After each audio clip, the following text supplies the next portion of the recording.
Time for the new round of salty takeaways and bitter ends. Don't know necessarily how bitter things will be after the 2-1 win for Atlanta United in Cincinnati. And it was two separate halves. And we'll get into the formation change as part and parcel to the idea for the turnaround in just a little bit. Jon here, Jarrett there. We'll go over sofa scores numbers. We'll go over the stats for the match. We'll go over the proposed playoff seedings and standings in the East as the West is still being decided as we're discussing things. Opening statement, Jarrett Smith. As I pour myself a cup of ginger beer to go over this one in style, you're in the playoffs. You took care of things. You got some stuff to still work on, but we knew this going in. I don't think there's a complete team in the playoffs other than maybe New England, and that is kind of about it. Everyone else has some really ugly performances. New England, I don't know if they lost. They were losing to Miami at one point. They did. They lost 1-0. So yeah, there were some weird performances out there this afternoon from the East, and we're watching the West as we speak doing this one. So consider time travel as you listen to this later, because the West will have been decided probably by the time you are hearing it. Yeah. So, not a perfect performance. I personally was frankly pissed off at how flat they were coming out, because this wasn't a game you had to win. You took care of we're in pretty much in all but the official format with the performance against Red Bulls Wednesday night. We already went over that and pettiness that ensued from that. But this was if you win and get something to go your way, you could be hosting a home game. For a while there, you had it going your way. New York City took care of their business, even down a man, to preserve their home game. But it was still a situation where I was really disappointed with the way Atlanta came out. And for me, it was a much bigger deal of just how damn flat they looked. It was very frustrating to see, because you know they're better than this. And that's one of the things about it that feeds the frustration for me, is you know that they're better than that. And they just looked so damn flat coming out, and took them forever to figure themselves out. Once they did, you flip to the 4 at the back.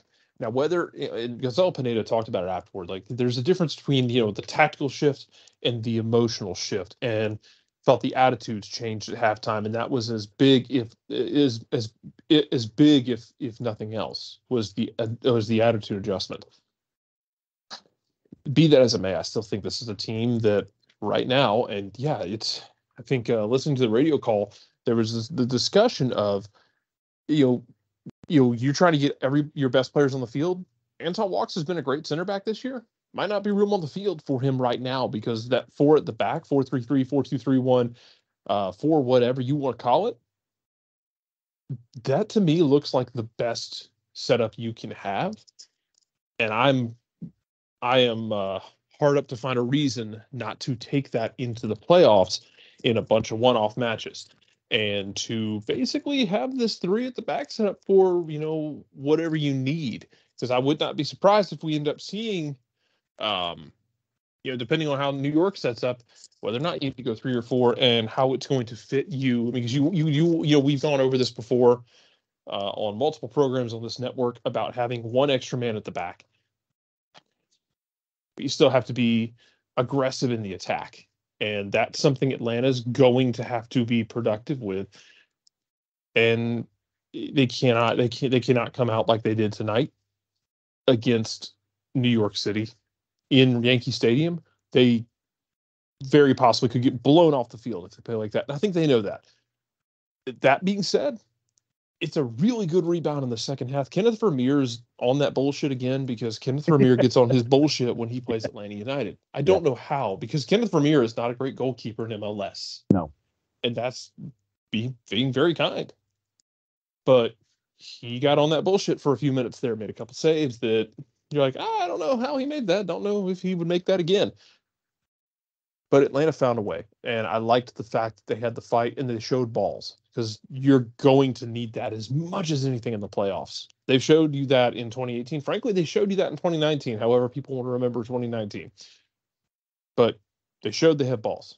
That's important. So now you don't want to flush everything after that, but you got a couple weeks here to marinate on it all. Let's take a look at the numbers, courtesy of our Let's friends do that. at Sofa Score. Starting at the back, Brad Gazan wearing the captain's armband, a 6.7. At the back, Anton Walks a 6.6. Alan Franco an even 7. Miles Robinson with a goal on the board of 7.9. Ronald Hernandez before he was subbed, a 6.6. Mateus Usechu a 6.9. Franco Ibarra before his substitution, a 7.2. George Bello a 6.5.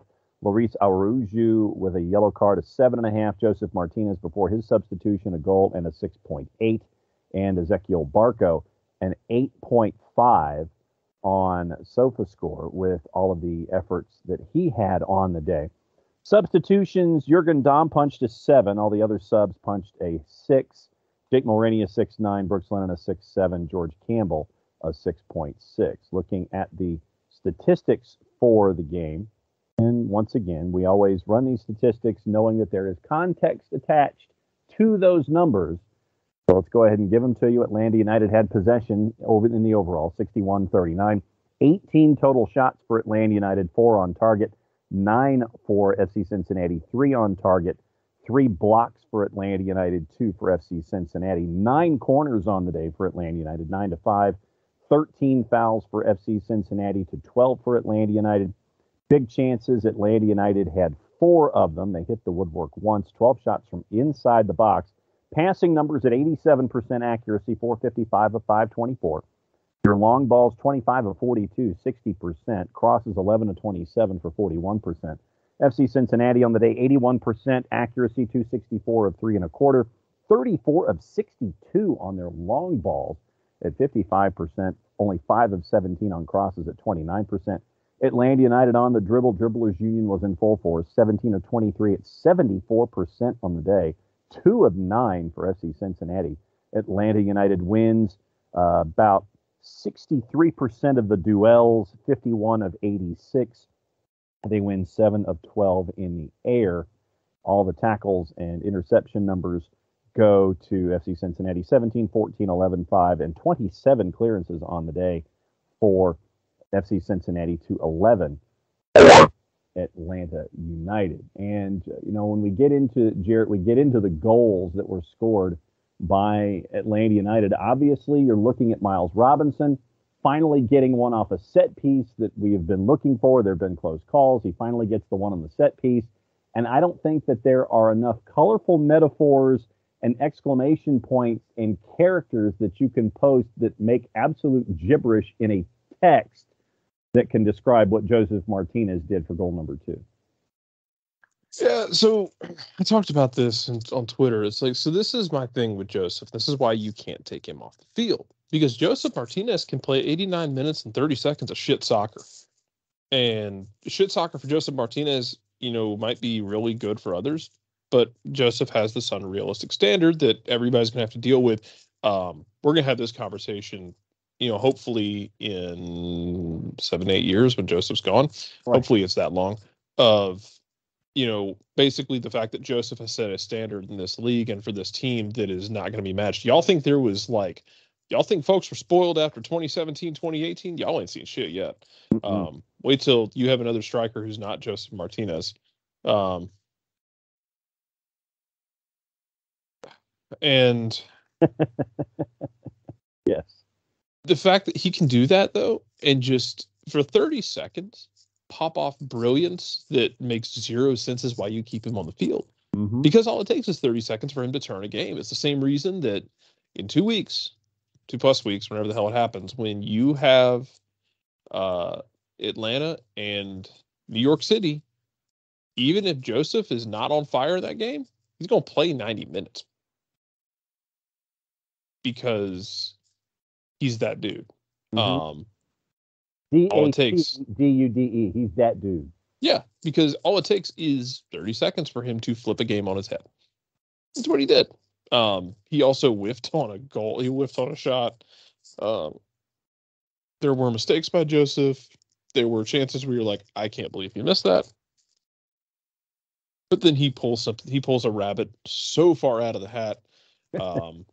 Nothing up my sleeve. Yeah, it's just absolutely stupid and beautiful and lovely. More power to you, Joseph. More power to you. Also, Miles, good job getting your MLS goal, because the dude has like a slew of national team goals, but now has an MLS goal to go with. I think he has a U.S. Open Cup goal as well. This was the last goal he had to score on his sheet. But yeah, good on Miles for getting getting on the board in his MLS sheet. And yeah, you don't take Joseph off the field, because Joseph is capable of wild shit at any given moment. That's why you keep him on the field. No question. And for those that watched the match on Valley Sports Southeast with friend of the network, Kevin Egan, and Jeff Larenowitz, and also all friends of the network, Kevin Egan, Jeff Larenowitz filling in for Mo Adu, who's on MLS Decision Day duty, and Jillian Sakovitz. They had a couple of cutaways of player reactions after Joseph's goal went in. And I would recommend finding, if you can find access to it on social media, if it's on YouTube or what have you, the reactions of Jake Mulroney and Brooks Lennon after the goal was scored are absolutely priceless. Jake Mulroney, in true Jake Mulroney fashion, has his hand cupped over his mouth in disbelief. And the only thing different from Brooks Lennon is the fact that his mouth is agape and he has no hand cupped over his mouth. It is straight up disbelief that you have a moment like that with Joseph Martinez. But the teammate reactions for a moment of brilliance like that were absolutely magical to see. They were. I'm sorry. I just saw the score that LAFC is losing to Colorado 4-1. Jesus. Well, good. Yeah. What the like? It was 2-0. It was 3-0. It was 3-1. Now it's 4-1. So yeah. Man, got some questions for y'all out there in LA. Also Minnesota and the Galaxy are out there playing a bender right now. That's some Pac-12 after dark stuff going on. Minnesota gets an own goal. It's 3-2. Mm-hmm. Good God. Absolutely. Anyway. And it was right in front of the goal as well. So big scoop shot at Dick's Sporting Goods Park in Commerce City for goal number 4. Looks like it was a Cole Bassett sighting, putting the ball on the back of the net to make that one 4-1. And they so many questions about you, LAFC. Yes. So many questions. Right now, they'll have questions about themselves, because as we are discussing things in live time, LAFC is below the playoff bar, and they need 4 goals to help things out. And the Fighting Robin Fraziers right now, as things stand, as we're talking, would be the number 1 seed in the Western Conference. Yep. Anyway, but so yes, go back and find the clips of everyone celebrating and being amazed at Joseph, because Gonzalo Pineda looked like he just saw something that his mind is telling him, your eyes didn't see that. I promise you it's not real. When on the other half, it was. Let's see. So heading to our friends from Twitter, and thank you for everyone who has sent in the discussion and all the talking points. Will Secor blames you now for the Tati Castellanos Golden Boot. Yeah, that was very much the monkey paw. I wished on the monkey's paw that Tati Castellanos would win the Golden Boot, because I love him, because he's the closest thing you'll ever get to a creative player. He led the league in goals, and I believe he led the league in fouls committed. Just an absolute blessing of a human being. But that goal that put him over the line has Atlanta going on the road in the playoffs. So yeah, that's my bad. Still petty me, like my petty side of my brain is happy that he got the Golden Boot, though, and not Ola Kamara with his 23 penalties. Yeah. It wasn't really 23, but Yeah. Y'all talk about Joseph getting a ton of penalties back in the day. Man, Ola Kamara was scoring from the spot like clockwork. Mm-hmm. And they all count, by the way. Like Ola Kamara, absolutely, they all count, because as we've talked about before, penalties are hard as hell, y'all. Nothing easy about penalties. Josie Altidore can point to that because he sucks at penalties. Joseph's great at penalties. Kamara's great at penalties. But I'm going to be salty because I do love Tati Castellanos, and I'm just going to find every excuse to pull for him in this situation because he's my favorite absurd creative player. Nick and Jack 88, old Jack the Nick. We addressed how good the goal was with Joseph, and basically, after all that, nothing changed. So we'll get into the Eastern Conference standings in just a little bit. GTUTD won. That second half intensity is how we need to play out of the gates, regardless of formation. Great finish for Atlanta United. It was like as frustrating as that first half was. The second half was great. They came out of the blocks and just started throwing haymakers. And Cincinnati went from looking like a team that was pretty comfortable and playing with nothing to lose. And look, Cincinnati made attacking subs in the second half. They went for it because they should go for it. They had nothing to lose. If they'd have played defensive, I'd have been pissed off at them even more than I usually am. But that being said, they went for it. But Jesus, it looked like they just forgot for a minute that Atlanta United was Atlanta United. And once they kind of got their bearings, it was like, oh shit. Superior talent, superior athletes, superior athleticism, better speed across the board. And then what you end up doing in the second half, bringing in Jake Mulroney, and with the subsequent substitutions of a fresh legs Jurgen Damm and a fresh legs Brooks Lennon, and bringing in basically your Frank Irvin alike in George Campbell, your rush defensive end who's built like a linebacker, is you brought in the center back. Yeah, and you bring in all of that speed and you just run an inferior team into the ground as you should have done, and you did that in the second half. Yeah, and if Gonzalo Pineda's words are, and it seemed to be the case that I don't mean to question him, it seemed they were accurate. Then I have a lot of questions about the way the team handled themselves in the first half. And if you have questions about the about the attitude versus the formation, then those questions, then you got to actually ask those questions about why was the attitude bad? Because this is not a game where you can come out flat like that. I don't care if it's Cincinnati, still pro athletes. You're still talking, and this is the thing we talk about in all sports. Brian Scalabrine once showed us in that pickup where he invited a bunch of Joes from Boston to pick up like 1v1 basketball with him. The worst guy on the end of the bench is better than 99% of the people on the planet. Mm-hmm. They're still professionals, and Cincinnati played with pride. Full credit to Cincinnati for that, by the way, because they didn't come out and lay down. Like, they went for it. They were always, I think, going to go for it. So that's why I had questions about Atlanta. But I like the way they addressed it in the end, because if the best time to get shit right was at the opening whistle, the second best time was whenever the hell they decided to do it, because it's never too late to figure yourself out and get right with God. And that's what Atlanta did in the second half. I'm disappointed it took them that long, but glad they did it. And you better damn well carry that over to New York City. I think they will. Gustavo is in this evening as we are running through things. Hello, Gustavo. Hola, Gustavo. Having suffered this match is only justified by Joseph's artwork. It contrasts with the general drought of the team in recent games. Yeah, I mean, even there was a couple, even the first half when they at one point Ibarra helped them break and they had an opportunity, and I found myself like watching them break and thinking like, man, they like got out on like a 3v3 and the first pass was just trash. Like, I need y'all to finish a transition opportunity, my kingdom, for a transition that's clean, because that was a huge issue they were having.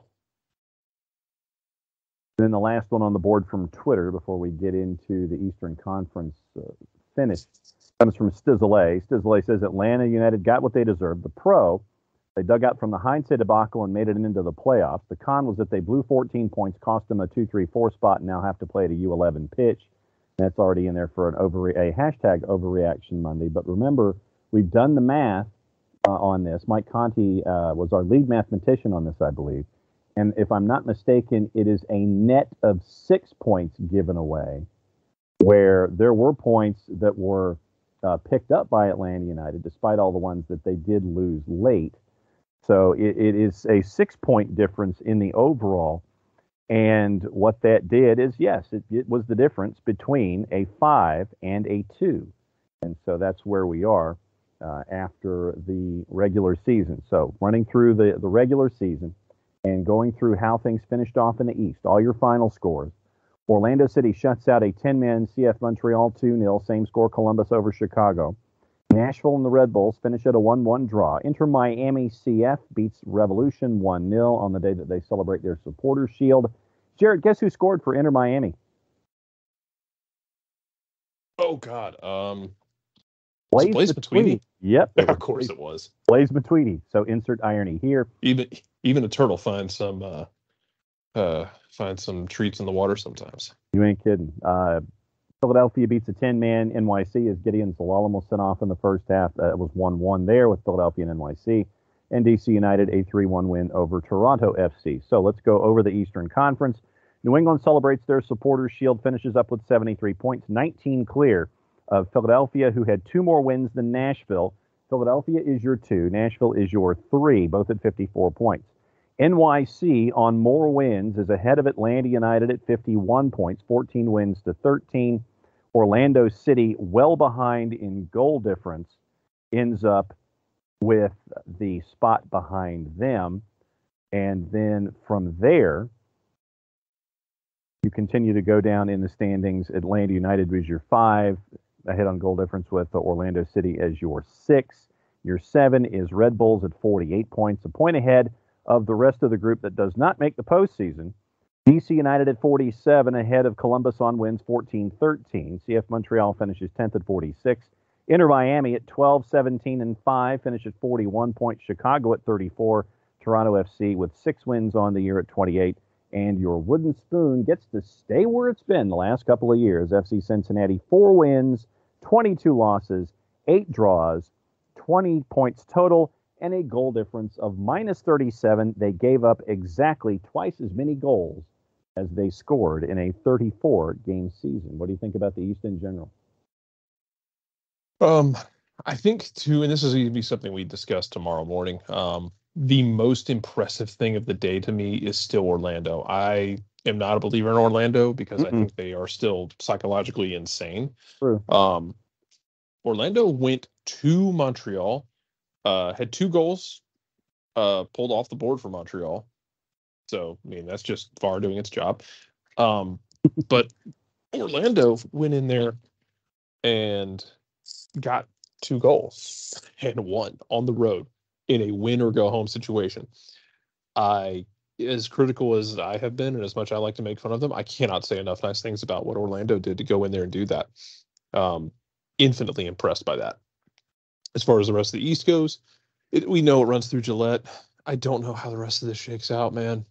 I think it's Philadelphia is going to have to host Red Bulls. That's going to be, Jesus, that's going to be rough. Like I said, that's going to be like watching The Revenant for 90 minutes. And it was a longer movie than that. It was. This is going to feel like longer than 90 minutes. That game is going to be vicious. If Philadelphia, if Philadelphia goes up early in that game, it's going to get weird. If Philadelphia goes down, that game is going to get even weirder. Buddy, there's going to be some red cards in that game and some dark arts and possibly some like scuffles and like everybody gets in the crowd and starts yelling and pushing in about 3 different languages kind of moments. And speaking of those kind of moments, Chicharito has scored as we are discussing things in the 75th, and now Minnesota and the LA Galaxy are tied at 3s with 15 minutes and whatever else is added to go. So the Galaxy and Minnesota are tied at 3. Thanks to everybody who... I believe Minnesota is still in. Yes. The worst case scenario for Minnesota would be if RSL and Vancouver score, I believe. I know that the math in this is absolutely crazy. It's fluid by the minute. And so Chicharito wanted a handball, didn't get it, had the presence of mind to turn and volley it in the net. So, so that's where we are when it comes to all of the data in the Eastern Conference and the Western Conference. And just to give you an idea about the Western Conference statistics, as we sign off, Chicharito is now 2 back of your Tati Castellanos in the Golden Boot race, tied with Ola Kamara at 19. Rui Diaz and Chicharito have 17 with 15 minutes to go. Colorado at 61 points. Seattle drawing currently there at 60. Sporting drawing there at 59. Portland, we know they're the 4 at 55. Minnesota, with 15 minutes to go, they are at 49 points. They have more wins than Vancouver, who is also at 49 points. The Galaxy are at 48 points in 7th. RSL drawing currently at 46. LAFC down 2 goals, 4-2 to Colorado in Commerce City. They have 45 points, as the craziness at Dignity Health Sports Park is just crazy. So the craziness is crazy, and that is us for Salty Takeaways and Bitter Ends for the 2-1 win for Atlanta United. They're in the playoffs. They're the 5. They're heading to the U12 pitch in the Bronx. And as it was said on Twitter, Atlanta teams have had pretty decent success on baseball diamonds this year, Jared. They have. It's going to be tough. That's not a place you really want to go play a one-off game. Atlanta's won there before, though, in the playoffs. Eric Rametti scoring in 2018. Doesn't mean you want to go do that, though. But I think if you want something positive to think about as you have a couple weeks before this happens, as Minnesota damn near scores again, Jesus. Atlanta's been really good about shutting down strikers lately, and that includes when they played New York City, made Josie an afterthought with Toronto. They've been really good about keeping strikers out of, out of the danger area. It's been mistakes in the second half where everybody switches off, that sort of thing. And you're going to give up some chances. Brad Guzan's going to have to be on his game, which Brad Guzan has been on his game. It's not a thing it's not like Brad hasn't been. It's been really, really good this year. Honestly, I thought after last year, I thought Brad was starting to slip, and he has just decided to be a monster. More power to him. But you're going to need him to be that, because it's a small field. It's going to play very fast. It's going to be a really weird game. It's fighter jets and a washing machine, Jarrett. Yes, it is. Trademarked, in fact, I believe.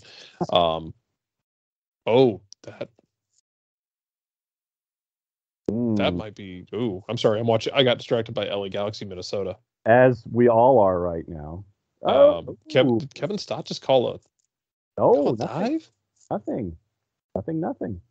Wow. Anyway, so yeah, it's going to be fast. It's going to be a really weird game. So I look forward to it because you're in the playoffs. Not everyone is in the playoffs, and I think we went through this with the Braves, in my opinion. Of you gotta, at some point, you can be nervous, but if you spend your whole time being scared, then as Will Trapp is standing over, Jesus, if you spend your whole time being scared, man, you're not going to enjoy it. Nope. I completely understand being terrified of it. The Atlanta Braves got up 3-0 the other night in Game 6 of the World Series. I was like, oh God. But man, you gotta enjoy it. It's some part, and it can be tough. I completely understand. That game's going to be tough. You got 2 weeks to think about it, including some national team games. Minnesota and LA Galaxy is not ending with 11 men on the field. No, it will not. So we're going to watch. Well, we're going to go watch that. Yeah, we're going to watch the end of the Galaxy in Minnesota. And if none of you are in a position to watch the ending right now, go back and watch the ending. Find your favorite provider. Go back and watch the end of the Galaxy in Minnesota, because it's absolutely crazy. And apparently there is going to be a special announcement after the end of the match at PayPal Park, San Jose. So we'll keep an eye on that, and we'll discuss that as well. Is Wando going to be the manager now? Probably. I could very well be. So we'll keep an eye on that at PayPal Park, and we'll talk about it on Overreaction Monday. Jared Smith, send us home. Much applaud to y'all. Take care of yourselves. Be kind to each other. Yeah. That's all I got. Y'all be good.